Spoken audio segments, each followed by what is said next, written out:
Rytų Timorė pusę metų anglų kalbos mokiau. Neperspėsiu. Ne.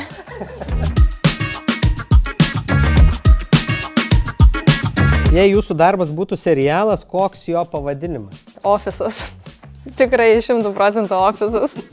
Man neįtemba žodis kaulai. Miksą tarp šitų dviejų darysi. Jo, tai miksas tarp šitų dviejų tada būtų Brooklyn Nine-Nine. Teisingai. Čia dabar yra mano nuotrauka.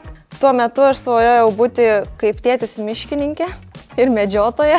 Bet dabar esam, kur esam, bet ir esu labai patenkinta, labai laiminga. Nu, tai aš irgi turiu nuotrauką. Čia yra kaime pas senelį, kuris buvo parduotuvės, kaip ten tais laikais vadinosi, vedėjas. Tada visai man atrodė smagu būti pardavėju. Pilna daiktų, iš visko gali pasirinkti ir dar pasimt gali bet ką tik tai nori. Tokia įdomi nuotrauka. Buvo tikrai geri, nerūpestingi laikai. Niekas nerūpėjo. Matosi, kad saulėta diena kaip ir šiandien, kad prisimerkęs.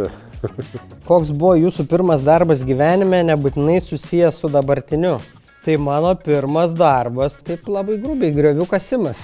Gal kuo siejasi su dabar, tai buvo griovių kasimas tam, kad būtų nutiestas šviesolaidis. Mano tai darbas pirmas buvo labai irgi gal paprastas, bet čia gal kokių 14-15 metų, tai aš ėjau į miškus uogas rinkti, kad vaikas susirinktum bent kažkiek tiems ledams. O mano, kaip jau būtų keista, pirmas darbas irgi buvo pagalbinis darbininkas statybose, bet vėl buvo tam tikra kryptis, jau turbūt aiškinu, lemta statėm mini hidroelektrinę.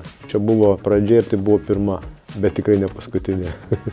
Ar jūsų darbas labiau apie stabilumą ar apie nuolatinį atradimą ir pokyčius? Vienareikšmiškai antras, nes aš turbūt ir atėjau į energetiką ir ją sudirbti dėl to, kad yra intensyviai besikeičianti, auganti ir besitransformuojantis sritis. Tai man labai įdomu buvo. Kaip kolega?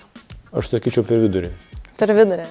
Fizikos dėsnių nepakeisi, prie jų turi prisitaikyti. Bet kaip tu juos valdai, čia jau, kaip sakyt, gali tobulėti. Naujovės, dirbtinis intelektas tikrai prisideda, padeda ir to reikia.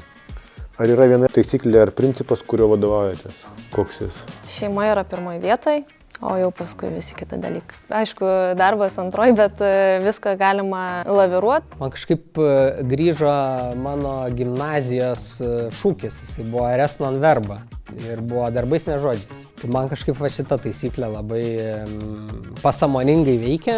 Darbe, ką naudoju, jeigu, tarkim, iškyla neaiški situacija, nėra proceso, kaip tą dalyką daryti vienkartinis atvejis ir kaip geriau. Tai aš tada darau taip, kaip suprantu, kaip daryčiau dėl savęs. Jei jūsų darbas turėtų supergalią, kokia ji būtų? Pas mus gal greitis koks nors būtų, nežinau. Super speed. Super speedas, jo flešas, kai irgi tas yra. Kaip pas tave? Tai teleportacija tegu būna, nes tikrai dažnai reikia būti vienu metu daug vietų, tai sakykime šita supergalia tegu būna. Pasirinkite miškas ar jūra? Jūra. Nu, galima kalnus pasirinkti, bet gal tada jūra. Man miškas. Aš lietuviškos gamtos mėgės, man jau geriau prie lietuviško ežero miške.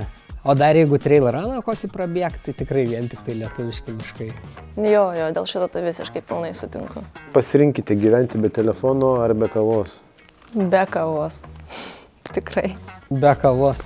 100%. Be kavos. Keista. Bet aš irgi. Be kavos.